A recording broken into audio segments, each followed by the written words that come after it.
અંજારના શહેરી વિસ્તારમાંથી પોલીસે ચોક્કસ બાતમીના આધારે ગાંજાનો મોટો જથ્થો કબજે કરી આરોપીની અટક કરવામાં આવી હતી. છેલ્લા કેટલાક સમયથી પૂર્વ કચ્છમાં જે ગાંજાના વેચાણ ચાલતું હતું તેના પર પોલીસે ભારે ધોંસ બોલાવી હતી.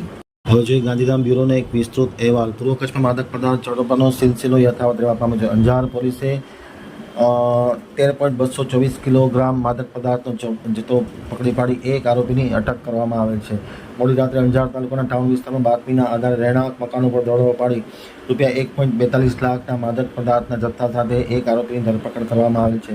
અંજારના PI AR Gohil, PSI JS Chudasama Anjar police સ્ટાફને બાતમી મળી હતી કે અંજાર ટાઉન વિસ્તારમાં આવેલ રામકૃષ્ણ મહાવીરનગર લાકડા બજારમાં મીઠું સુદર્શન સાંઈ રહેવાસી રામકૃષ્ણ મહાવીરનગર લાકડા બજાર અંજાર પોતાના મકાનમાં ગાંજો ગેરકાયદેસર રાખીને વેચાણ કરતા હોય ત્યાં 13.224 કિલોગ્રામ જથ્થો ઝડપી પાડી આરોપીની ધરપકડ કરવામાં આવે છે અને કુલ તેની પાસેથી 1.42 લાખનો મુદ્દામાલ કબજે કરવામાં આવ્યો છે.